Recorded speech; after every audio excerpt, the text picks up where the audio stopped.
സത്യത്തിൽ ഇത്തരം ദുരന്തങ്ങൾ നൽകുന്ന സങ്കടത്തിന്റെ ആഴം വാക്കുകൾക്ക് അതീതമാണ്. വേദനകളില്ലാത്ത ലോകത്തെപ്പറ്റി ഒന്ന് ചിന്തിച്ചു നോക്കൂ. ജീവനുള്ള ഒരു ദൈവമുണ്ടോ? കൊടും ദുരന്തം കവർന്ന ഒട്ടേറെ ജീവിതങ്ങൾക്ക് മുന്നിൽ താങ്കൾ പറയുന്ന പോലെ ഈ പറഞ്ഞ സ്വഭാവവിശേഷതയുള്ള ഒരു ദൈവമുണ്ടെങ്കിൽ എന്തുകൊണ്ടാണ് മനുഷ്യർക്ക് കഷ്ടത അനുവദിക്കുന്നത്? ലൈഫ് ഫോക്കസിൻ്റെ പുതിയൊരു എപ്പിസോഡിലേക്ക് എല്ലാ പ്രേക്ഷകരെയും സ്വാഗതം ചെയ്യുന്നു. ഇന്നത്തെ നമ്മുടെ അതിഥി നമുക്ക് ഏറെ പരിചിതനായ ശ്രീ ജോർജ് ഘോഷി മൈലപ്ര അവർകളാണ്. സ്വാഗതം. നിരവധി ദുരന്തങ്ങളാണ് ഇന്ന് ലോകമാസകലം ഉണ്ടായിക്കൊണ്ടിരിക്കുന്നത്. അങ്ങനെ ഉറ്റവരെയും ഉടയവരെയും ഒക്കെ നഷ്ടപ്പെട്ട് ഒരുപാട് ആളുകൾ ഇപ്പം ജീവശവങ്ങളായി കഴിയുകയാണ്. അവരുടെ വിലാപങ്ങൾ, അവരുടെ ദുഃഖങ്ങൾ എല്ലാ മനുഷ്യരുടെയും മനസ്സാക്ഷിയെ നടുക്കുന്നതുമാണ്. യുദ്ധങ്ങളും അതുപോലെ പട്ടിണി, മാറാരോഗങ്ങൾ എന്നുവേണ്ട ഒട്ടേറെ പ്രശ്നങ്ങൾ ഈ നാളുകളിൽ നടന്നുകൊണ്ടിരിക്കുന്നു. അപ്പോൾ സമൂഹത്തിൽ നിരവധി ചോദ്യങ്ങളും ഉയരുന്നുണ്ട്. സ്നേഹവാനായ ഒരു ദൈവമുണ്ടോ? എങ്കിൽ ആ ദൈവം എവിടെയാണ്? ദൈവമേ, അങ്ങ് എന്തിനാണ് ഞങ്ങളോട് ഈ ക്രൂരത കാണിക്കുന്നത്? ഞങ്ങൾ എന്ത് പാപമാണ് ചെയ്തത്? ഇന്നത്തെ അത്യാവശ്യ ഘട്ടങ്ങളിൽ കൂടെ നിൽക്കാത്ത ദൈവം സ്വർഗത്തിൽ ചെന്ന് കഴിഞ്ഞിട്ട് പിന്നെ എന്ത് നല്ല കാര്യമാണ് ചെയ്യാൻ പോകുന്നത്? ഇങ്ങനെ നിരവധി ചോദ്യങ്ങളാണ് മനുഷ്യരുടെ ഹൃദയങ്ങളിൽ വരുന്നത്. ഒരുപക്ഷെ നമ്മളെ കേൾക്കുന്ന അനേകരുടെ ഹൃദയത്തിലും അങ്ങനത്തെ ചോദ്യങ്ങളൊക്കെ കാണും. അപ്പോൾ ഇതിൻ്റെയൊക്കെ പശ്ചാത്തലത്തിൽ രണ്ട് ചോദ്യങ്ങൾ ഞാൻ താങ്കളോട് ചോദിക്കുകയാണ്. ഒന്ന്, സത്യത്തിൽ ജീവനുള്ള ഒരു ദൈവമുണ്ടോ? അങ്ങനെ ഉണ്ടെങ്കിൽ ആ ദൈവം സർവശക്തനാണെങ്കിൽ ഇങ്ങനെയുള്ള ദുരന്തങ്ങൾ ഭൂമിയിൽ ഉണ്ടാകുമ്പോൾ താൻ എവിടെ പോയാണ് ഒളിക്കുന്നത്? അല്ലെങ്കിൽ എന്തുകൊണ്ട് ദൈവം പ്രത്യക്ഷപ്പെടുന്നില്ല? ഇങ്ങനെ കണ്ണുപൊത്തി കളിക്കുന്ന ഒരു ദൈവത്തെ കൊണ്ട് മനുഷ്യൻ എന്താണ് പ്രയോജനം? ഈ ചോദ്യങ്ങൾക്ക് താങ്കളിൽ നിന്ന് ഒരു ഉത്തരം പ്രതീക്ഷിക്കുകയാണ്. ലോകത്തിലെ വിവിധ പ്രദേശങ്ങളിൽ അപ്രതീക്ഷിതമായി ഉണ്ടായ ദുരന്തങ്ങളിൽ ജീവൻ നഷ്ടപ്പെട്ട പ്രിയപ്പെട്ടവരുടെ ഓർമ്മയുടെ മുമ്പിൽ പ്രണാമം അർപ്പിച്ചുകൊണ്ട് നമുക്ക് ഈ ചെറിയ സംസാരം തുടങ്ങാം. താങ്കളുടെ ചോദ്യങ്ങൾ വളരെ പ്രസക്തമാണ്. ഒരിക്കലല്ലെങ്കിൽ മറ്റൊരിക്കൽ സുബോധമുള്ള എല്ലാ മനുഷ്യരുടെ മുൻപിൽ ഉയർന്നിട്ടുള്ള ചോദ്യങ്ങൾ തന്നെയാണിവ. കേരളത്തിൽ നമുക്കറിയാം, 2018 ഒരു വലിയ പ്രളയമുണ്ടായി. പിന്നീട് കോവിഡ് എന്ന മഹാമാരി, നിപ്പ, അങ്ങനെ ഒന്നിനു പിന്നാലെ ഒന്നായി ദുരിത പെരുമഴകൾ പെയ്ത ഒരു നാടാണ് നമ്മുടേത്. കുഞ്ഞുങ്ങൾ ഉൾപ്പെടെ നിരപരാധികളായ എത്രയോ ആളുകൾ ഈ നാളുകൾ പല ദുരന്തങ്ങളിലൂടെ മരണമുറയ്ക്കപ്പുറത്തേക്ക് മറഞ്ഞു. സത്യത്തിൽ ഇത്തരം ദുരന്തങ്ങൾ നൽകുന്ന സങ്കടത്തിൻ്റെ ആഴം വാക്കുകൾക്ക് അതീതമാണ്. ആ പശ്ചാത്തലത്തിൽ താങ്കൾ ഉന്നയിച്ച ചോദ്യങ്ങൾ വളരെ പ്രാധാന്യമുള്ളതാണ്, സംശയമില്ല. ശങ്കർ മഹാദേവൻ പാടിയ പ്രസിദ്ധമായ ഒരു പാട്ട് ഈ അവസരത്തിൽ എൻ്റെ ഓർമ്മയിൽ വരുന്നു. എരുതീക്കടലിന് അക്കരെ അക്കരെ ദൈവമിരിപ്പു കാണാ കണ്ണുമായി, കതരക്കടലിന് ഇക്കരെ ഇക്കരെ നമ്മളിരിപ്പു കണ്ണീർ കനവുമായി എന്നാണ് ആ ഗാനത്തിൻ്റെ തുടക്കം. അതുപോലെ വയലാറും പാടിയിട്ടുണ്ട്. മതം പൊട്ടിച്ചിരിക്കുന്ന മാനം, മനം പൊട്ടിക്കരയുന്ന ഭൂമി, ഇടയിൽപ്പെട്ട് ഇര തേടി പിടയുന്ന പ്രാണൻ, എവിടെയോ മറയുന്ന ദൈവം. ഈ ഭൂമിയിൽ ദുരിതങ്ങളും പ്രതിസന്ധികളും ഒക്കെ ഉണ്ടാകുമ്പോൾ എങ്ങോ പോയി മറയുന്ന ദൈവത്തെ കൊണ്ട് എന്ത് പ്രയോജനം എന്നൊരു തോന്നൽ അടിയുറച്ച ഒരു ഈശ്വരവിശ്വാസത്തിന് മുൻപിലും മനസ്സിലും ഉണ്ടായിപ്പോവുക എന്നുള്ളത് സ്വാഭാവികമാണ്. അല്പം ചില നിമിഷങ്ങൾ നമുക്ക് അതുകൊണ്ട് ആ വിഷയം വളരെ ഗൗരവത്തോടെ ഒന്ന് ചിന്തിക്കാം എന്ന് ഞാൻ കരുതുകയാണ്. രണ്ട് ചോദ്യമാണ് താങ്കൾ ചോദിച്ചത്, എങ്കിലും 4 ചോദ്യങ്ങളാണ് അതിൽ അടങ്ങിയിരിക്കുന്നത്. ഒന്ന്, ജീവനുള്ളൊരു ദൈവമുണ്ടോ? ഉണ്ടെങ്കിൽ ആ ദൈവം സർവശക്തനാണോ? 3, ഇത്തരം ദുരിതങ്ങൾ ഭൂമിയിൽ ഉണ്ടാകുമ്പോൾ ആ ദൈവം എവിടെ പോയി ഒളിക്കുകയാണ്? 4, ഇങ്ങനെ കണ്ണുപൊത്തി കളിക്കുന്ന ഒരു ദൈവത്തെ കൊണ്ട് മനുഷ്യൻ എന്താണ് പ്രയോജനം? ഇതല്ലേ താങ്കളുടെ ചോദ്യങ്ങൾ? അതെ അതെ അതെ അതെ എല്ലാം കനത്ത ചോദ്യങ്ങളാണ്. ഒന്നൊന്നായി നമുക്കെടുക്കാം. പല നിലകളിൽ ഈ ചോദ്യങ്ങളെ നമുക്ക് സമീപിക്കാൻ കഴിയും. ജീവനുള്ളൊരു ദൈവം ഉണ്ടോ എന്ന ഒന്നാമത്തെ ചോദ്യത്തിന് നിരീശ്വരവാദികൾ പറയുന്ന മറുപടി, ദൈവം എന്നൊരു കഥാപാത്രം ഇല്ലേ ഇല്ല, അത് വെറും ഒരു ഭാവനാ സൃഷ്ടി മാത്രമാണ്. ഇല്ലാത്തൊരു ദൈവസങ്കല്പത്തോട് എന്തുകൊണ്ട് ഈ ദുരിതങ്ങൾ എന്ന് ചോദിക്കുന്നതിൽ അർത്ഥമില്ല. അങ്ങനെയാണ് അവർ പറയുന്നത്. ഇനി രണ്ടാമത്തെ ഒരു ഉത്തരം, ഒരു ദൈവമുണ്ട്, പക്ഷേ ഇതൊന്നും തനിക്കൊരു വിഷയമേ അല്ല. അതിവിശാലമായ ഒരു അണ്ടകടാഹത്തെ മുഴുവൻ നിയന്ത്രിച്ച് നടത്തുന്ന ദൈവം ഭൂഗോളത്തിൻ്റെ ഒരു കോണിൽ നടക്കുന്ന ഒരു സംഭവത്തെ അത്ര ഗൗരവത്തോടെ എടുക്കുന്നില്ല എന്നതാണ്. അതെ. മൂന്നാമതൊരു കൂട്ടർ ഇങ്ങനെ പറയും, ദൈവമുണ്ട്, പക്ഷേ ദൈവം ഇവിടെ നിസ്സഹായനാണ്. കാരണം ഈ പ്രപഞ്ചത്തിൻ്റെ അധിപൻ സാത്താനാണ്. അതുകൊണ്ട് ദൈവത്തിന് ഈ ദുരന്തങ്ങളൊന്നും തടയാൻ കഴിയില്ല. അതാണ് അവരുടെ ഉത്തരം. എന്നാൽ ബൈബിൾ വെളിപ്പെടുത്തുന്ന ഒരു ദൈവമുണ്ട്. ആ ദൈവത്തെക്കുറിച്ച് ചിന്തിക്കുമ്പോൾ ഈ 3 ഉത്തരങ്ങളും പ്രസക്തമല്ല. താൻ ഇച്ഛിക്കും പോലെ പ്രവർത്തിക്കുന്നവനാണ് ആ ദൈവം. ഒരു സാഹചര്യത്തിലും നിസ്സഹായനായി ആകാശത്തേക്ക് കൈമലർത്തുന്നവനല്ല ആ ദൈവം. സർവ്വത്തിനും കാരണഭൂതനായ ഈ ദൈവം സ്നേഹവാനാണ്, കാരുണ്യവാനാണ്, നന്മയുള്ളവനാണ്, നീതിമാനാണ്, സർവശക്തനുമാണ്. അങ്ങനെ ഒരു ദൈവമുണ്ട് എന്ന ഉറച്ച ബോധ്യത്തിൻ്റെ അടിസ്ഥാനത്തിലാണ് ഈ മറുപടി ഞാൻ പറയുന്നത്. ദൈവാസ്തിക്യം തെളിയിക്കാൻ പരിമിതമായ ഈ സമയം ഞാൻ ഉപയോഗിക്കുന്നില്ല. ശരി, അങ്ങനെ ഒരു ദൈവമുണ്ടെന്ന് താങ്കൾ വൈകാതെ ലൈഫ് ഫോക്കസിൽ തന്നെ തെളിയിക്കണം. താങ്കൾ പറയുന്ന പോലെ ഈ പറഞ്ഞ സ്വഭാവവിശേഷതയുള്ള ഒരു ദൈവമുണ്ടെങ്കിൽ എന്തുകൊണ്ടാണ് മനുഷ്യർക്ക് കഷ്ടത അനുവദിക്കുന്നത് ദൈവം? അതുപോലെ ദൈവം അറിഞ്ഞും അനുവദിച്ചുമാണ് ഇതെല്ലാം സംഭവിക്കുന്നതെങ്കിൽ അതിനൊരു കാരണം ഉണ്ടായിരിക്കണ്ടേ? അതോ ഇതെല്ലാം ദൈവത്തിനൊരു തമാശയാണോ? ഞാനതിന് കൃത്യമായി മറുപടി പറയാം. ദൈവത്തിനൊന്നും തമാശയല്ല എന്ന് മാത്രമല്ല, വ്യക്തമായ ഒരു കാരണമില്ലാതെ എന്തെങ്കിലും ചെയ്യുകയോ അനുവദിക്കുകയോ ചെയ്യുന്നവനല്ല ദൈവം. ഞാൻ പറയട്ടെ, ദൈവം നാറാണത്ത് ഭ്രാന്തനല്ല. പറയിപ്പറ്റ 12 പേരിൽ ഒരാളായ പുരാണ കഥാപാത്രം നാറാണത്ത് ഭ്രാന്തനെക്കുറിച്ച് പറയാറുള്ളത്, അയാൾ മലമുകളിലേക്ക് വലിയ കല്ല് ബന്ധപ്പെട്ട് ഉരുട്ടി കയറ്റിയിട്ട് മുകളിൽ ചെല്ലുമ്പോൾ അത് കൈവിട്ട് കളയും എന്നാണ്. കല്ല് ഇങ്ങനെ താഴേക്ക് ഉരുണ്ടുരുണ്ട് പോകുന്നത് കണ്ട് അയാൾ കൈകൊട്ടി ആഹ്ലാദിക്കുമായിരുന്നു അത്രേ. അതാണ് അദ്ദേഹത്തെക്കുറിച്ച് പറയുന്നത്. എന്തിനാണ് അങ്ങനെ കൈകൊട്ടിച്ചിരിക്കുന്നതെന്ന് ചോദിച്ചാൽ ചുമ്മാ എന്ന മറുപടി ആയിരിക്കും അയാൾ നൽകുക. എന്നാൽ ദൈവം നാറാണത്ത് ഭ്രാന്തനല്ല. വ്യക്തമായ കാരണങ്ങളില്ലാതെ, ഒരു ഉദ്ദേശമില്ലാതെ, വെറും ചുമ്മാ എന്തെങ്കിലും ചെയ്യുന്നവനല്ല ദൈവം. അങ്ങനെയാണെങ്കിൽ അടുത്തൊരു ചോദ്യം, എന്താണ് വയനാട് ഉൾപ്പെടെ ലോകത്തിൻ്റെ പലയിടങ്ങളിൽ പലതരം മഹാദുരന്തങ്ങൾ സംഭവിക്കാൻ കാരണമായി ദൈവം കാണുന്നത്? ആദ്യം തന്നെ ഒരു കാര്യം എനിക്ക് വ്യക്തമാക്കേണ്ടതുണ്ട്. ഒരു സംഭവത്തെ മാത്രമായി എടുത്തുദ്ധരിച്ച് അതിനൊരു മറുപടി നൽകുവാനല്ല ഞാൻ ശ്രമിക്കുന്നത്. താങ്കൾ പറഞ്ഞ പോലെ ഇത്തരം സംഭവങ്ങൾ ലോകമാസകലം നിരന്തരം സംഭവിച്ചുകൊണ്ടിരിക്കുകയാണ്. അതെ. മലയാള മണ്ണിൻ്റെ ഗന്ധമുള്ള ഒരു സംഭവമായതുകൊണ്ടാണ് വയനാട് നമ്മളെ കൂടുതൽ ബാധിച്ചു എന്ന് നമുക്ക് തോന്നുന്നു. അതുകൊണ്ട് ഒരു സാർവത്രിക പ്രശ്നം എന്ന നിലയിൽ ലോകത്തിൽ സംഭവിക്കുന്ന ദുരിതങ്ങളെ കണ്ടുകൊണ്ട് നമുക്ക് ഈ ചോദ്യങ്ങളുടെ ഉത്തരം കണ്ടെത്താൻ നമുക്ക് ശ്രമിക്കാം. എന്തുകൊണ്ട് ദൈവം കഷ്ടതകൾ അനുവദിക്കുന്നു? ദൈവം നല്ലവനെങ്കിൽ ആ ദൈവം അറിഞ്ഞും അനുവദിച്ചുമാണ് എല്ലാ കാര്യങ്ങളും സംഭവിക്കുന്നതെങ്കിൽ എന്തുകൊണ്ട് ദൈവം ഈ ഭൂമിയിൽ ഇത്രയധികം കഷ്ടതകൾ അനുവദിക്കുന്നു? അതാണ് ചോദ്യം. അപ്പോൾ ആ ചോദ്യങ്ങളുടെ ഉത്തരങ്ങൾ ഞാനൊന്ന് പറയാൻ ശ്രമിക്കും. അല്പം മാത്രം കേട്ടിട്ട് പക്ഷപാതപരമായി ചിന്തിച്ച് അന്തിമ തീരുമാനങ്ങളിലേക്ക് എത്തിച്ചേരാതെ ഈ വാദഗതികൾ മുഴുവൻ കേൾക്കണമെന്ന് ഞാൻ താങ്കളോട് അഭ്യർത്ഥിക്കുകയാണ്. ദൈവം കഷ്ടതകൾ അനുവദിക്കുന്നതിൻ്റെ ഒന്നാമത്തെ കാരണം കൂടുതൽ ഭീകരമായ ദുരന്തങ്ങളിൽ അകപ്പെട്ട് പോകാതിരിക്കാൻ വേണ്ടി നമ്മെ ജാഗ്രതയുള്ളവരാക്കി തീർക്കാൻ ദൈവം ആഗ്രഹിക്കുന്നു. അതിനുവേണ്ടിയാണ് ചില പ്രയാസങ്ങൾ കൂടെ കടന്നു പോകുവാൻ ദൈവം നമ്മെ അനുവദിക്കുന്നത് എന്നതാണ് ഒന്നാമത്തെ കാരണം. God wants to alert us.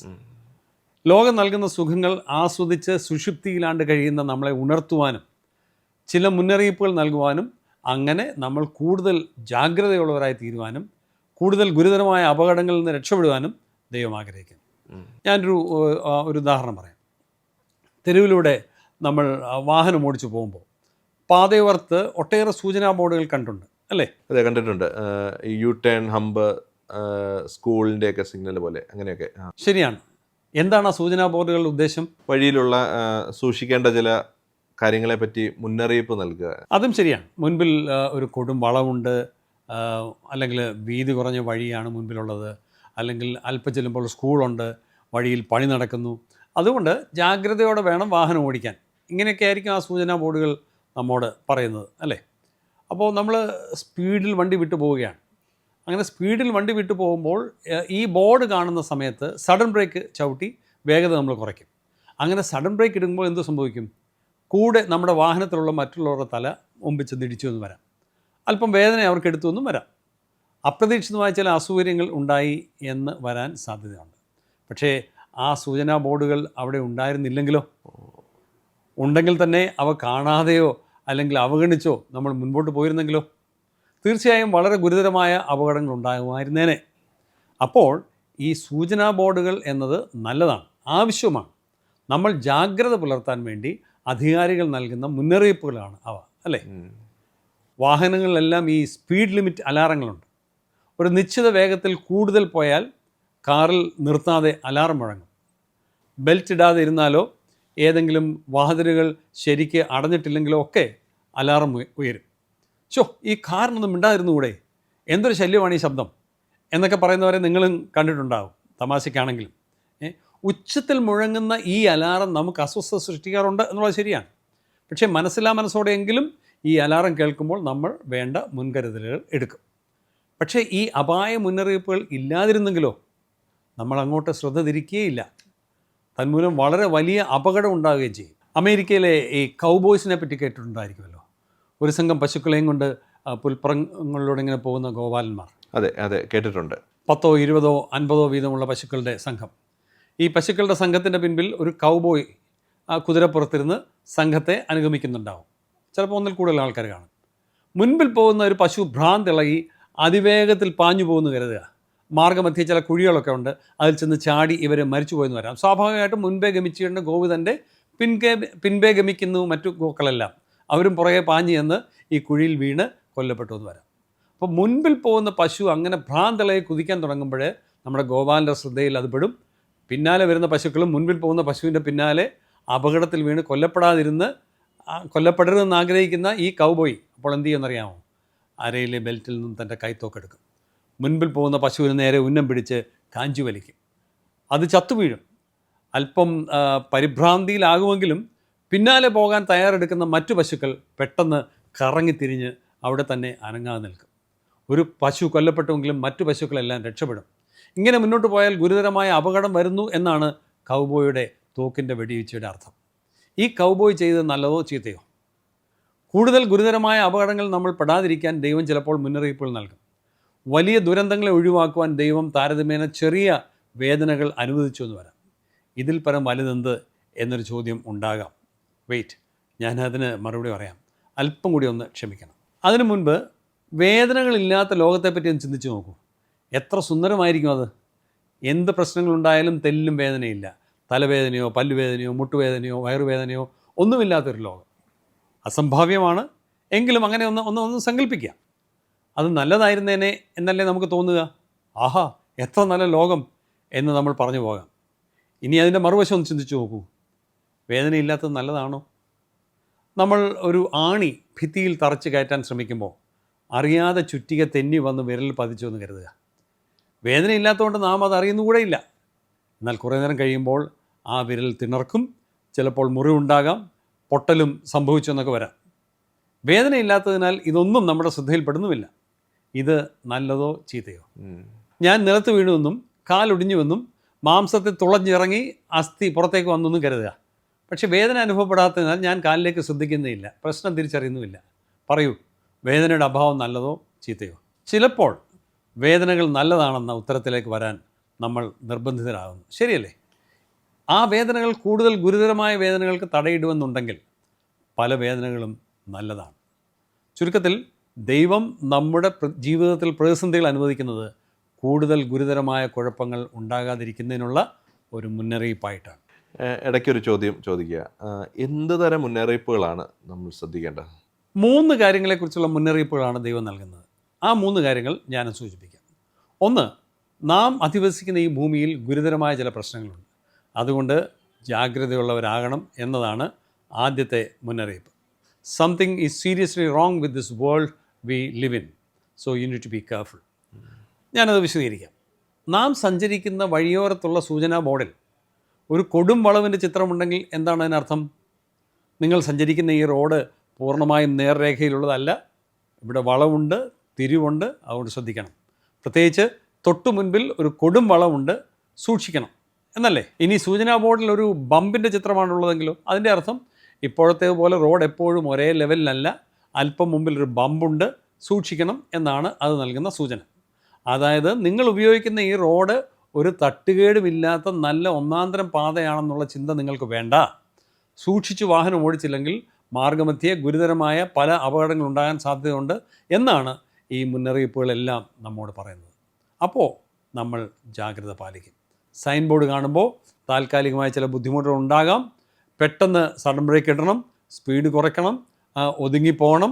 അങ്ങനെ ചില ബുദ്ധിമുട്ടുകൾ നേരിട്ടാലും നമ്മൾ ശ്രദ്ധാലുക്കളാകണം. അപ്പോൾ അശ്രദ്ധ മൂലം സംഭവിക്കാൻ സാധ്യതയുള്ള ഗുരുതരമായ അപകടങ്ങളിൽ നിന്നും നമുക്ക് രക്ഷ നേടാനാവും. നമ്മുടെ ജീവിതത്തിൽ ചില പ്രതിസന്ധികൾ നേരിടുമ്പോഴും സംഭവിക്കുന്നത് ഇതുതന്നെയല്ലേ? ഇതുതന്നെയാണ്. കൂടുതൽ ഗുരുതരമായ ചില പ്രയാസങ്ങളിലേക്കുള്ള കൈചൂണ്ടിയാണത്.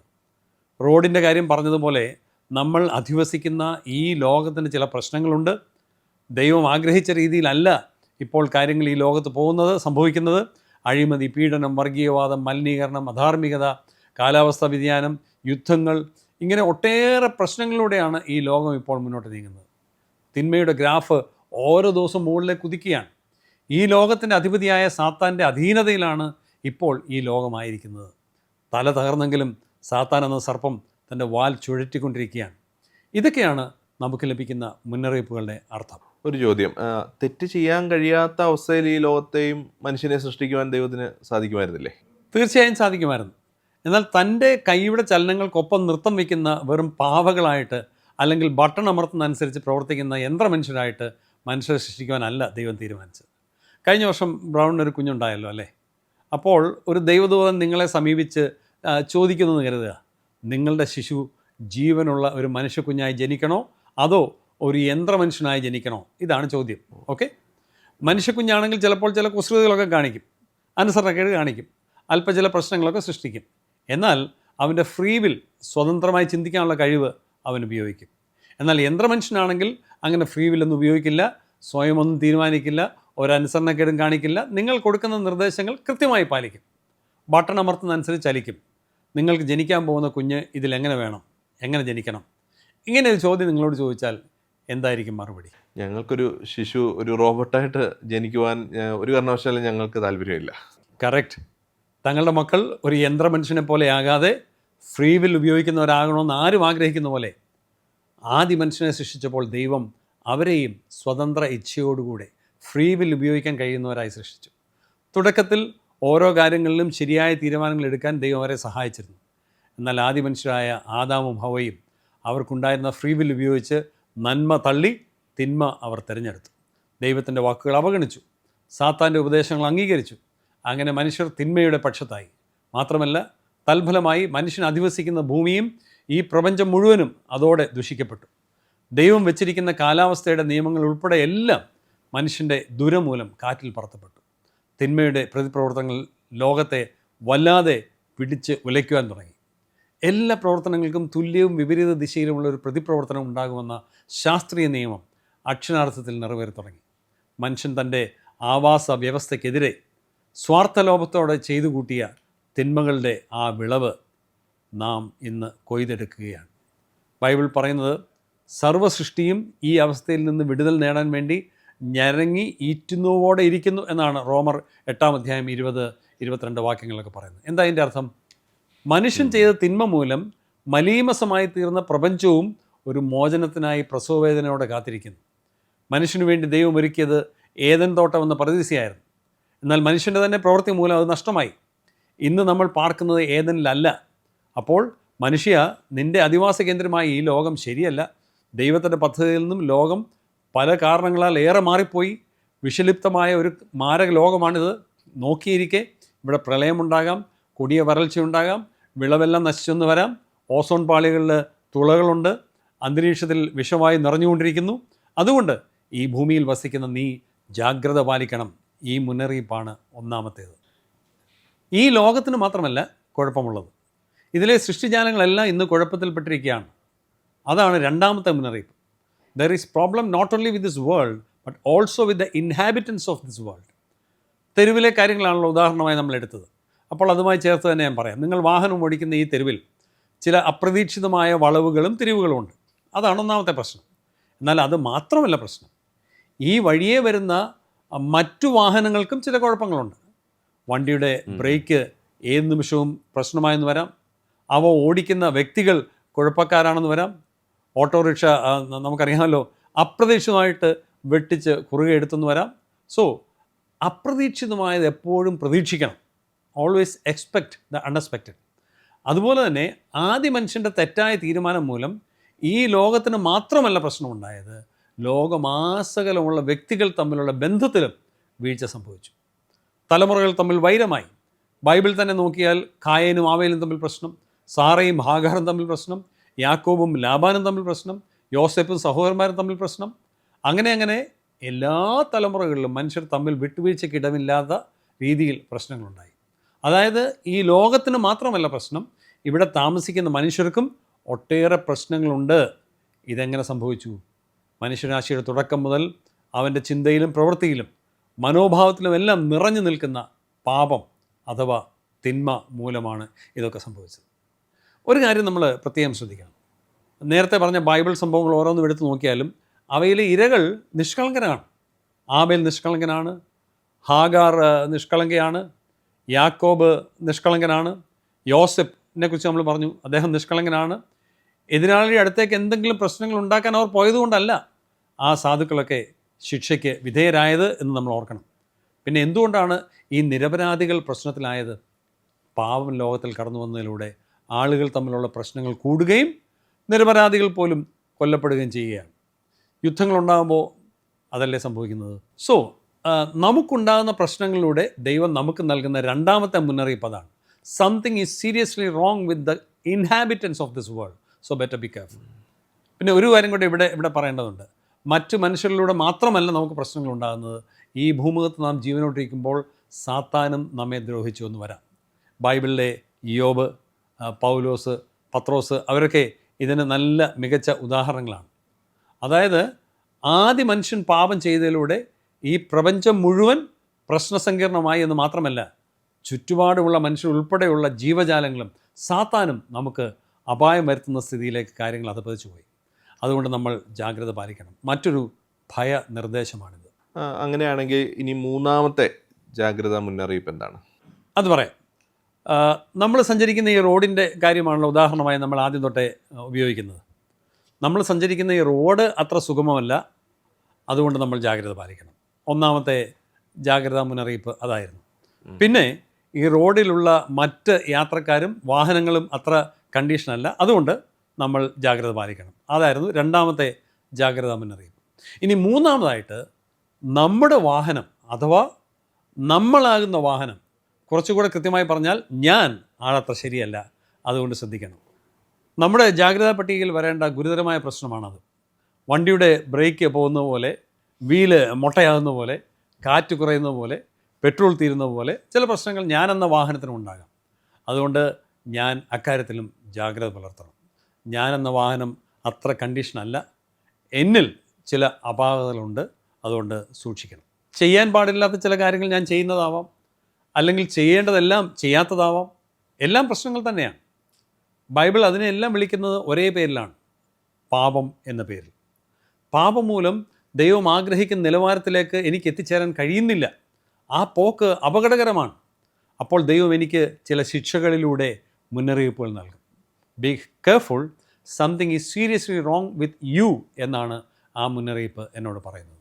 എബ്രായർ 12:5-6 വാക്യങ്ങൾ നമ്മൾ വായിക്കുന്നത്, കർത്താവ് താൻ സ്നേഹിക്കുന്നവനെ ശിക്ഷിക്കുന്നു, താൻ കൈക്കൊള്ളുന്ന ഏത് മകനെയും തല്ലുന്നു എന്നിങ്ങനെ മക്കളോടെന്ന പോലെ നിങ്ങളോട് സമ്പാദിക്കുന്ന പ്രബോധനം നിങ്ങൾ മറന്നു കളഞ്ഞുവോ?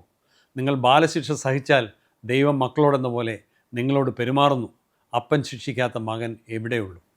അപ്പോൾ ദൈവത്തിൽ നിന്നും നമുക്ക് ചില ബാലശിക്ഷകൾ ഉണ്ടാകുമ്പോൾ, നാം ചില പ്രശ്നങ്ങളെ അഭിമുഖീകരിക്കുമ്പോൾ ഓർക്കുക, ദൈവം നമ്മെ വെറുക്കുന്നത് കൊണ്ടല്ല, സ്നേഹിക്കുന്നതുകൊണ്ടാണ് ഈ ശിക്ഷകൾ നൽകുന്നത്. കൂടുതൽ ഗുരുതരമായ പ്രശ്നങ്ങളിലേക്ക് കുതിക്കുന്നത് ഒഴിവാക്കാനുള്ള ജാഗ്രതാ നിർദ്ദേശങ്ങളാണ് അവ. ഇതാണ് ഈ ഭൂമുഖത്ത് മനുഷ്യ ജീവിതത്തിലുണ്ടാകുന്ന പ്രശ്നങ്ങളുടെയും പ്രതിസന്ധികളുടെയും ഒന്നാമത്തെ കാരണം. God is trying to alert us from bigger problems which can spoil us completely, to alert us that something is wrong with this world, to alert us that something is wrong with the people in this world, to alert us that something is wrong with me, myself. Okay, God is trying to give us alert. അങ്ങനെയെങ്കിൽ ദൈവം നമ്മുടെ ജീവിതത്തിൽ കഷ്ടത അനുവദിക്കുന്നതിന് മറ്റെന്തെങ്കിലും കാരണങ്ങളുണ്ടോ? ഒന്നാമത്തെ കാരണം to alert us from more dangers എന്ന് ഞാൻ പറഞ്ഞു. രണ്ടാമത്തേത് to direct us in the right direction. അതൊന്ന് വിശദീകരിക്കാമോ? ചെയ്യാം. തെറ്റായ വഴിയിൽ പോകുന്ന നമ്മെ ശരിയായ ദിശയിൽ നയിക്കുക എന്നതാണ് കഷ്ടതകൾ തരുന്നതിലൂടെ ദൈവത്തിനുള്ള രണ്ടാമത്തെ ഉദ്ദേശം. ഉദാഹരണത്തിന്, റോഡ് രണ്ടായി പിരിയുന്നിടത്ത് ദിശാസൂചികകൾ കാണും. എന്തിനാണവ അവിടെ കൊണ്ടുവച്ചിരിക്കുന്നത്? പോകേണ്ട വഴിയിലേക്ക് നമ്മുടെ ശ്രദ്ധ പിടിച്ചെടുക്കുവാൻ വേണ്ടിയാണ് ഈ ദിശാസൂചികകൾ വെച്ചിരിക്കുന്നത്. ശ്രദ്ധിച്ചില്ലെങ്കിൽ നമ്മൾ അറിയാതെ തെറ്റായ വഴിയിലൂടെ ഇതായിരിക്കും ശരിയായ റൂട്ടെന്ന് കരുതി മുന്നോട്ട് പോയെന്ന് വരാം. ഒത്തിരി ദൂരം ചെന്ന് കഴിഞ്ഞാവാം നമുക്ക് വഴിതെറ്റി എന്നറിയുന്നത് തന്നെ. പോകേണ്ട വഴിയേക്കാൾ പോകാൻ പാടില്ലാത്ത വഴി കൂടുതൽ വിശാലവും ആകർഷകവുമായി കാണപ്പെടുന്ന സാഹചര്യത്തിൽ വഴി തെറ്റിപ്പോകാനുള്ള സാധ്യത വളരെ കൂടുതലാണ്. നമ്മുടെ ജീവിതത്തിൽ എല്ലാം സുഗമമായി പോവുകയാണെന്ന് കരുതുക. അപ്പോൾ നമുക്ക് പ്രത്യേക ആവശ്യങ്ങളൊന്നുമില്ലാതെ ഇരിക്കുകയാണ്. അപ്പോൾ നമുക്ക് ദൈവത്തെയും ആവശ്യമില്ല എന്ന് തോന്നിപ്പോകും. ആരോഗ്യം, ധനം, തൊഴിൽ, കുടുംബം, അംഗീകാരം, അങ്ങനെ എല്ലാം വേണ്ടതിലധികം ഉണ്ടെന്ന് കരുതണം. പിന്നെ എന്തിന് ദൈവത്തെ വിളിക്കണം? പ്രാർത്ഥന കുറയാം, ദൈവവചന പഠനം കുറയാം, കൂട്ടായ്മ ബന്ധങ്ങൾ കുറയാം, ആത്മീയ പ്രവർത്തനങ്ങൾ കുറയാം, ദൈവാശ്രയം കുറയാം. 4 തലമുറയ്ക്ക് വേണ്ടതെല്ലാം ഉണ്ടല്ലോ, കാര്യങ്ങളെല്ലാം ഓക്കെ ആയി എന്ന് കരുതിയേക്കാം.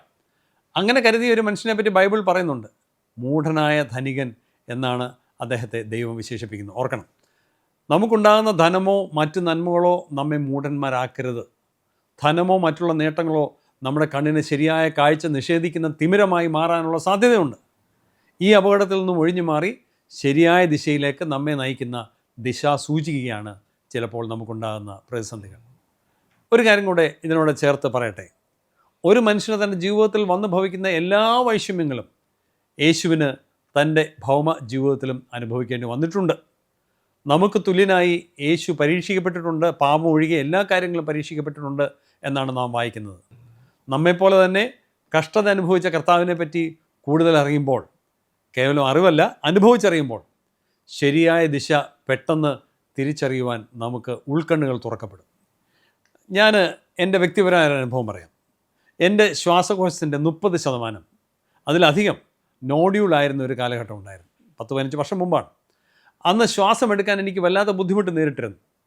എനിക്ക് തുല്യനായി എല്ലാ പ്രയാസങ്ങളും കർത്താവ് അനുഭവിച്ചിട്ടുണ്ടെന്ന പ്രസ്താവന ശരിയാണെങ്കിൽ കർത്താവിന് ശ്വാസം എടുക്കാൻ എന്തെങ്കിലും ബുദ്ധിമുട്ടുണ്ടായിട്ടുണ്ടോ? ഞാൻ എന്നോട് തന്നെ ചോദിച്ചു. എനിക്ക് സുവിശേഷത്തിൽ തന്നെ അതിന് മറുപടി കിട്ടി. ഉണ്ട്. യേശുവിന് കടുത്ത ശ്വാസ തടസ്സം നേരിട്ടിട്ടുണ്ട്. എപ്പോൾ? ക്രൂശിൽ കിടക്കുമ്പോൾ.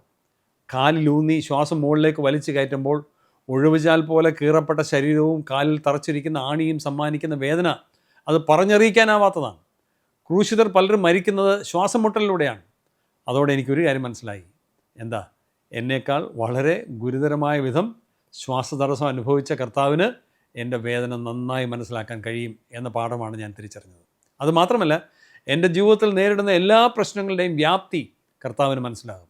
സ്നേഹിതരും പ്രിയപ്പെട്ടവരും തള്ളിപ്പറയുക, ഒറ്റിക്കൊടുക്കുക, അങ്ങനെയൊക്കെ ചെയ്യുമ്പോൾ ഉണ്ടാകുന്ന വേദന, ഏകാന്തത, ശാരീരിക വ്യഥ, സമൂഹത്തിന് നിന്ന പരിഹാസം, കുറ്റക്കാരനല്ലാതിരിക്കെ കുറ്റക്കാരനായി വിധിക്കപ്പെടുമ്പോഴുള്ള നൊമ്പരം എന്ന് വേണ്ട, യേശു നമുക്ക് തുല്യനായി എല്ലാ പ്രതിബന്ധങ്ങളെയും നേരിട്ടവനാണ്. ചില കഷ്ടതകളിലൂടെ കടന്നു പോകുവാൻ ദൈവം നമ്മെ അനുവദിച്ചാൽ യേശു അനുഭവിച്ച ആ കഷ്ടാനുഭവങ്ങൾ പങ്കുകാരാവാൻ നമുക്ക് ഭാഗ്യം ലഭിക്കുന്നു എന്ന് മനസ്സിലാക്കുക. അപ്പോൾ യേശുക്രിസ്തുവിൻ്റെ മനോഭാവം നമ്മിലും വളരണം. അതാണ് ശരിയായ ദിശയിലുള്ള യാത്ര എന്ന് പറയുന്നത്. സോ നമ്മുടെ ജീവിതത്തിൽ അസാധാരണമായ കഷ്ടതകൾ സംഭവിക്കുമ്പോൾ നാം മനസ്സിലാക്കേണ്ട ഒരു കാര്യം, God is trying to direct us in the right direction. നമ്മുടെ ഒന്നുമില്ലായ്മ തിരിച്ചറിയുവാനും ശരിയായ ദിശാബോധം ഉണ്ടാകുവാനും ദൈവാശ്രയം വർദ്ധിക്കുവാനും നമ്മുടെ ബലഹീനതകളും പ്രയാസങ്ങളും കാരണമാകും. പൂർണ്ണ ഹൃദയത്തോടെ യഹോവയിൽ ആശ്രയിക്കുക. സ്വന്തം വിവേകത്തിൽ ഊന്നരുത്. നിൻ്റെ എല്ലാ വഴികളിലും അവനെ നനച്ചുകൊള്ളുക. അവൻ നിൻ്റെ പാതകളെ നേരെയാക്കും എന്നാണ് ജ്ഞാനിയായ ശലോമോൻ സദൃശവാക്യം 3:5 പറയുന്നത്. നമ്മൾ പലപ്പോഴും സ്വന്തം ബുദ്ധിയിൽ ഊന്നൽ കൊടുക്കുന്നതിനാൽ നേരെയുള്ള പാതകളിൽ നിന്ന് മാറിപ്പോകാറുണ്ട്. എന്നാൽ പ്രശ്നങ്ങളുണ്ടാകുമ്പോൾ നമുക്ക് നമ്മുടെ ജീവിതത്തെ ഒരു വലിയ ക്യാൻവാസിൽ കാണാനാവും. അപാകതകൾ തിരിച്ചറിയാനാവും. വഴി മാറിപ്പോയോ എന്ന് ഗ്രഹിക്കാൻ കഴിയും. ഞാൻ എന്തുകൊണ്ട് ഈ അവസ്ഥയിലായിരിക്കുന്നു? എൻ്റെ ജീവിതത്തിൻ്റെ ലക്ഷ്യമെന്താണ്? വെറുതെ തിന്നുകുടിച്ച് കുറേ സമ്പാദിച്ച് സുഖിച്ച് ജീവിച്ച് തീർക്കാനുള്ളതാണോ ഈ ജീവിതം? അതിനിടയിൽ കുറേ പരദൂഷണവും പറഞ്ഞ് കുറേ വഴക്കുകൾ ഉണ്ടാക്കി കുറേ അസൂയപ്പെട്ട് അങ്ങനെ അവസാനിപ്പിക്കാനുള്ളതാണോ ഈ ജീവിതം? എൻ്റെ ജീവിതം എത്ര ക്ഷണികവും നശ്വരവുമാണ്. ക്ഷണഭംഗുരമാണെങ്കിലും ഈ ജീവിതം ഇവിടെ അവസാനിക്കുന്നില്ല. ഇത് വാഴ്ചയുടെ കാലത്തേക്കുള്ളൊരു പരിശീലന കാലം മാത്രമാണ്. This is A training time for the raining time. അതുകൊണ്ട് ഈ ജീവിതത്തിനപ്പുറമുള്ള നിത്യമായ ജീവിതത്തിൽ ഒരു കണ്ണ് നട്ടുകൊണ്ട് ഞാൻ ഇവിടെ ഓരോ നിമിഷവും ചെലവഴിക്കേണ്ടതുണ്ട്. ഈ തിരിച്ചറിവുകളാണ് പ്രതികൂലങ്ങൾ എനിക്ക് നൽകുന്ന ഏറ്റവും മികച്ച സമ്മാനം. ആ തിരിച്ചറിവുകൾ നേടാൻ എന്നെ സഹായിക്കുന്ന ഒരു പ്രധാന സഹായിയാണ് കഷ്ടതകൾ എന്ന് പറയുന്നത്. കഷ്ടത അല്പം പോലും ഇല്ലാത്ത നിത്യത എൻ്റെ കണ്ണിൽപ്പെട്ടാൽ ഈ ഭൂമിയിൽ വെച്ചുണ്ടാകുന്ന താൽക്കാലികമായ കഷ്ടതകൾ സാരമുള്ളതല്ല എന്നെനിക്ക് തിരിച്ചറിയാൻ കഴിയും. ദുഃഖവെള്ളിയാഴ്ച എന്തുകൊണ്ട് ഗുഡ് ഫ്രൈഡേ ആയി മാറി റിസറക്ഷൻ സൺഡേ വരാൻ പോകുന്നു എന്നതാണ് അതിന് കാരണം. നമ്മിൽ വെളിപ്പെടുവാനുള്ള തേജസ് വിചാരിച്ചാൽ ഈ കാലത്തിലെ കഷ്ടങ്ങൾ സാരമില്ല എന്ന് ഞാൻ എണ്ണുന്നു. റോമർ 8:10 19 നാം അങ്ങനെയാണ് വായിക്കുന്നത്. അതായത് നമ്മുടെ ജീവിതയാത്രയിൽ നമ്മൾ വഴിതെറ്റിപ്പോകാൻ സാധ്യതയുണ്ട്. എന്നാൽ പ്രതിസന്ധികൾ നമുക്ക് ശരിയായ ദിശാബോധം നൽകും. കഷ്ടതകളുടെയും ദുരന്തങ്ങളുടെയും മറ്റൊരു താല്പര്യം അതാണ്, ശരിയല്ലേ? വളരെ ശരിയാണ്. കഷ്ടതയുടെ 2 കാരണങ്ങൾ കൂടെ ഞാൻ പെട്ടെന്ന് ചൂണ്ടിക്കാണിക്കാം. ഓക്കെ, അതുകൂടെ പറയാം. Why sufferings to alert us, to direct us. ഇത് രണ്ടുമാണ് നമ്മൾ ചർച്ച ചെയ്തത്. മൂന്നാമത്തേത് ടു ഷേപ്പസ്, നമ്മെ രൂപപ്പെടുത്തിയെടുക്കാൻ.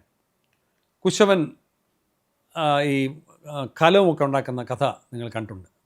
ഞാൻ എൻ്റെ പഠനത്തിൻ്റെ ഒരു സമയത്ത് ബോംബെയിലായിരുന്നു.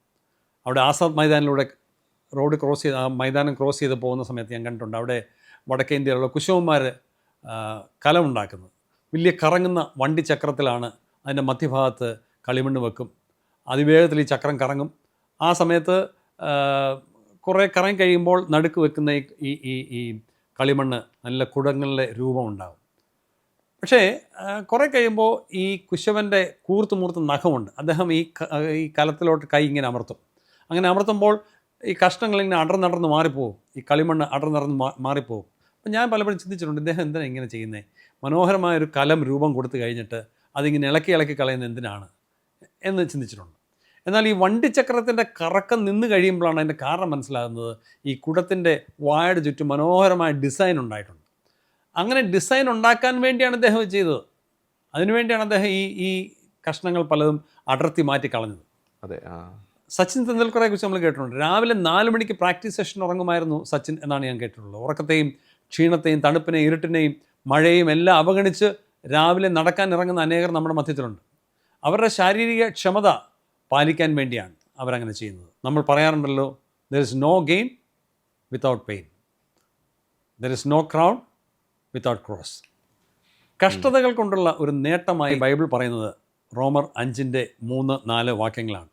കഷ്ടത സഹിഷ്ണുതയെയും, സഹിഷ്ണുത സിദ്ധതയെയും, സിദ്ധത പ്രത്യാശയെയും ഉളവാക്കുന്നുവെന്നറിഞ്ഞ് നാം കഷ്ടങ്ങളിലും പ്രശംസിക്കുന്നു. Suffering, patience, experience, hope. ലാസറിൻ്റെ രോഗവിവരം അറിഞ്ഞപ്പോൾ യേശു പറഞ്ഞത്, ഈ ദീനം മരണത്തിനായിട്ടല്ല, ദൈവപുത്രൻ മഹത്വപ്പെടേണ്ടതിന് ദൈവത്തിൻ്റെ മഹത്വത്തിനായിട്ട് അത്രേ എന്നായിരുന്നു. മരണകരമായ ഒരു രോഗത്തിൻ്റെ മുൻപിൽ നിൽക്കുമ്പോഴും അതിൻ്റെ എൻഡ് റിസൾട്ടാണ് യേശു ഇവിടെ കാണുന്നത്, ദൈവത്തിൻ്റെ മഹത്വം. പ്രശ്നങ്ങൾ അതിൽ തന്നെ സന്തോഷദായകമാകണമെന്നില്ല. എന്നാൽ അവയുടെ അന്ത്യഫലം, എൻഡ് റിസൾട്ട് ദൈവം അറിയുന്നതും അനുവദിക്കുന്നതുമാണെങ്കിൽ ആസ്വാദ്യകരം തന്നെയായിരിക്കും. യാക്കോബിൻ ലേഖനം 1-2 വരെയുള്ള വാക്യങ്ങളിൽ നിങ്ങളുടെ വിശ്വാസത്തിൻ്റെ പരിശോധന സ്ഥിരതയുളവാക്കുന്നുവെന്നറിഞ്ഞ് അത് അശേഷം സന്തോഷമെന്നെണ്ണുവേൻ. എന്നാൽ നിങ്ങൾ ഒന്നിലും കുറവില്ലാതെ തികഞ്ഞവരും സമ്പൂർണ്ണരും ആകേണ്ടതിന് സ്ഥിരതയ്ക്ക് തികഞ്ഞ പ്രവൃത്തി ഉണ്ടാകട്ടെ എന്ന് നമ്മൾ വായിക്കുന്നുണ്ട്. അതായത് ദൈവം അനുവദിക്കുന്ന താൽക്കാലികമായ പരിശോധനകൾ മൂലം നമുക്ക് വിശ്വാസ സ്ഥൈര്യവും തികവും സമ്പൂർണ്ണതയും ഒക്കെ ഉണ്ടാകുന്നു. അത് നല്ല കാര്യമല്ലേ? തീർച്ചയായും. ഒരുവൻ ക്രിസ്തുവിനെ അറിഞ്ഞു കഴിഞ്ഞാൽ ഉടനെ നേരെ സ്വർഗത്തിലേക്ക് എടുക്കുക എന്നല്ല ദൈവത്തിൻ്റെ പദ്ധതി. പാപത്തിൻ്റെ ശമ്പളമായി നിത്യനരകത്തിൽ നിന്ന് നമ്മെ ദൈവം മോചിപ്പിച്ച് നിത്യതയിലേക്കുള്ള പാതയിൽ നമ്മെ ആക്കി വെക്കും. ഈ ഭൂമിയിൽ അവശേഷിക്കുന്ന ശിഷ്ടജീവിതം ഒരു സ്വഭാവ സംസ്കരണ കാലമായി മാറും. ഓരോ ദിവസവും പിന്നിടുമ്പോൾ നാം കൂടുതൽ ക്രിസ്താനുരൂപരായി തീരണം. അതാണ് ദൈവിക പദ്ധതി. റോമർ 8:28 ഒരു ക്രിസ്തുഭക്തൻ്റെ ജീവിതത്തിൽ സംഭവിക്കുന്ന എല്ലാ കാര്യങ്ങളും ആത്യന്തികമായി അവൻ്റെ നന്മയ്ക്ക് വേണ്ടിയാണ് എന്ന് പറയുന്നുണ്ട്. എന്താണ് അവിടെ ഉദ്ദേശിക്കുന്ന നന്മ? അത് അതിൻ്റെ തൊട്ടടുത്ത വാക്യത്തിൽ 29 വാക്യത്തിൽ രേഖപ്പെടുത്തിയിട്ടുണ്ട്. ദൈവപുത്രനായ യേശുവിനോട് നമ്മെ അനുരൂപരാക്കുന്നു എന്നതാണ് ആ നന്മ. ഒരു തോട്ടക്കാരൻ തൻ്റെ തോട്ടത്തിലെ ചെടികളെ ചെത്തി വെടിപ്പാക്കുന്നത് പോലെയാണത്. കരിഞ്ഞുണങ്ങി തുടങ്ങിയ ശാഖയുണ്ടെങ്കിൽ അത് താൻ മുറിച്ചു മാറ്റും. പുഴുക്കുത്തേറ്റ ഭാഗമുണ്ടെങ്കിൽ അത് ഒഴിവാക്കും. അതൊക്കെയായിരിക്കും തോട്ടക്കാരൻ ചെയ്യുക. ഇതിൽ പരം ഒരു നന്മ നമുക്ക് നേടാനാവുമോ? ചുരുക്കത്തിൽ നമുക്ക് നേരിടുന്ന ഓരോ പ്രശ്നങ്ങളെയും ദൈവം നമ്മെ രൂപപ്പെടുത്തുവാനുള്ള, നമ്മെ ഷേപ്പ് ചെയ്യാനുള്ള ഉപകരണങ്ങളാക്കി മാറ്റും എന്നുള്ളത് നാം മനസ്സിലാക്കണം. ശരി. ദൈവം കഷ്ടത അനുവദിക്കുന്നതിന് ഒരു കാരണം കൂടെ ഉണ്ടെന്നല്ലേ പറഞ്ഞത്? അതൊന്ന് പറയാമോ? എന്താ? ഒന്നല്ല, ഇനി പല കാരണങ്ങളുണ്ടാവാം. പക്ഷേ ഒന്നുകൂടെ മാത്രമേ ഞാനിപ്പോൾ ചൂണ്ടിക്കാണിക്കുന്നുള്ളൂ. അത് മനുഷ്യൻ തമ്മിലുള്ള ഒത്തൊരുമയും കൂട്ടായ്മയും വർദ്ധിപ്പിക്കുവാൻ വേണ്ടിയാണ് എന്നതാണ്. To unite us. നമ്മൾ നേരത്തെ 3 കാര്യങ്ങളാണ് ചിന്തിച്ചത്. 1 to alert us, 2 to direct us, 3 to shape us. ഇപ്പോൾ പറയുന്നു ടു യുണൈറ്റ് അസ്, നമ്മെ ഒരുമിപ്പിക്കുവാൻ വേണ്ടി. മനുഷ്യനൊരു സമൂഹ ജീവിയാണെങ്കിലും ഇന്ന് എല്ലാവരും ജീവിക്കുന്നത് അവനവൻ്റെ തുരുത്തിലാണ്. ഗ്രൂപ്പ് ഫോട്ടോ എടുക്കുന്നതിലും ആൾക്കാർക്ക് താല്പര്യം സെൽഫി എടുക്കുന്നതിലാണ്. എന്ന് വെച്ചാൽ സ്വയത്തിലേക്ക് അങ്ങ് ഒതുങ്ങിക്കൂടുകയാണ്. എന്നാൽ ദുരന്തങ്ങളുണ്ടാകുമ്പോൾ മനുഷ്യൻ മതഭേദമില്ലാതെ, ജാതിഭേദമില്ലാതെ, ഭാഷാഭേദമില്ലാതെ, വർണ്ണഭേദമില്ലാതെ, സ്ഥാനമാനങ്ങളിലുള്ള ഭേദം കൂടാതെ നിസ്വാർത്ഥരായി തീരുന്നത് നമ്മൾ കണ്ടിട്ടുണ്ട്. ഒത്തൊരുമയോടെ പ്രവർത്തന സജ്ജരാകാറുണ്ട്. നമ്മേക്കാൾ വലിയ ജീവികളായിരുന്ന ദിനോസറുകൾ പോലും നാമാവശേഷമായി. കാരണം അവയ്ക്ക് സമൂഹ ജീവിതം ഉണ്ടായിരുന്നില്ല. നമ്മളെ നിലനിർത്തേണ്ടത് ഈ സാമൂഹ്യ ബോധവും നിസ്വാർത്ഥതയുമാണ്. നാം പരസ്പരം എത്രമാത്രം ആവശ്യമുള്ളവരാണെന്ന് വേദനയും പ്രയാസങ്ങളും നമുക്ക് പറഞ്ഞു തരുന്നു. 2018 പ്രളയവും നിപ്പയും അതുപോലെ കോവിഡും വയനാട്ടിലെ ഉരുൾപൊട്ടലുമെല്ലാം നമ്മൾ എങ്ങനെയാണ് അതിജീവിച്ചത്? അത് മനുഷ്യരുടെ പരസ്പര സഹകരണം മൂലമാണ്, അല്ലേ? ബൈബിൾ 1 കൊരിന്ത്യർ 12:24-27 വാക്യങ്ങളിൽ നാം ഒരേ ശരീരത്തിൻ്റെ വ്യത്യസ്ത അവയവങ്ങളാണ് എന്ന് കാണുന്നുണ്ട്. നമ്മുടെ ഓരോ സമൂഹങ്ങളും പരസ്പര സഹായക സഹകരണ സംഘങ്ങളായി മാറണം. കഷ്ടതയുടെ 4 ഉദ്ദേശങ്ങളാണ് നമ്മൾ ഇവിടെ ഇപ്പോൾ പറഞ്ഞത്. 1 to alert us, 2 to direct us, 3 to shape us, 4 to unite us. ഇത്രയും നല്ല കാര്യങ്ങൾ നടക്കുന്നുണ്ടെങ്കിൽ നമ്മൾ കഷ്ടതകൾ ഒരു കാരണവശാലും എഴുതി തള്ളരുത് എന്നാണ് എൻ്റെ പക്ഷം. നമ്മുടെ ജീവിതത്തിൽ പ്രതിസന്ധികളുണ്ടാകുമ്പോൾ ദൈവത്തെ തള്ളിപ്പറയണ്ട.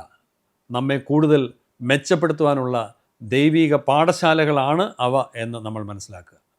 നമ്മുടെ ദുഃഖങ്ങളെ പാഴാക്കി കളയാതെ അവയെ പ്രയോജനപ്പെടുത്തുക. അതുകൊണ്ട് ഞാനിങ്ങനെ പറഞ്ഞ് അവസാനിപ്പിക്കട്ടെ. മനുഷ്യൻ കണ്ണീർ കുടിക്കുമ്പോൾ സ്നേഹവാനായ ദൈവം ഇവിടെയൊക്കെ തന്നെയുണ്ട്, എങ്ങും പോയിട്ടില്ല. കൂടുതൽ ഗുരുതരമായ പ്രതിസന്ധികളിൽ നിന്നും നമ്മെ വിടുവിക്കാൻ തക്ക മുന്നറിയിപ്പുകൾ നൽകുക, നമ്മെ ശരിയായ വഴിയിലൂടെ നയിക്കുക, നമ്മെ ദൈവപുത്രനോട് അനുരൂപരാക്കി എടുക്കുക, നമ്മെ ഒരേ മനസ്സുള്ളവരാക്കി തീർക്കുക എന്നീ ലക്ഷ്യങ്ങളോടെയാണ് ദൈവം ചില കഷ്ടതകൾ നമുക്ക് അനുവദിക്കുന്നത്. അപ്പോഴും ദൈവത്തിൽ ശരണപ്പെടുന്നവരെ അവൻ കൈവിടുകയില്ല, ഉപേക്ഷിക്കുകയുമില്ല. ഗലീലക്കടലിലൂടെ വന്യമായ തിരകൾക്കും കാറ്റിനും ഇടയിലൂടെ മുങ്ങാറായ ഒരു ചെറുപടകിൽ യാത്ര ചെയ്യുന്ന ശിഷ്യന്മാർ വല്ലാത്ത ഭീതിയോടെ വിലപിക്കുന്നത് കാതങ്ങൾ ദൂരെ ഇരുന്ന് കണ്ട യേശു പിന്നെ അവിടെ അടങ്ങിയിരിക്കുന്നില്ല എന്ന് നാം വായിക്കുന്നുണ്ട്. ആ രാത്രിയിൽ തന്നെ അവൻ അവരുടെ അടുത്തേക്ക് കടലിന് മീതെ നടന്നെത്തി. അവരോട് താൻ പറഞ്ഞു, ഭയപ്പെടേണ്ട. മാത്രമല്ല കാറ്റിനെയും കടലിനെയും അവൻ ശാന്തനാക്കി. ആ ദൈവപുത്രൻ്റെ സാന്നിധ്യം ഇന്നും നമുക്ക് അനുഭവിക്കാം. അവൻ്റെ കരങ്ങളിൽ നമ്മുടെ കരങ്ങൾ സമർപ്പിച്ചാൽ മാത്രം മതിയാവും. ഇങ്ങനെയൊരു ദൈവത്തെ നമുക്ക് വേണോ? അതെ, ഇങ്ങനെയൊരു ദൈവത്തെയാണ് നമുക്ക് ആവശ്യം. ഇങ്ങനെ ഒരുവനെ മാത്രം.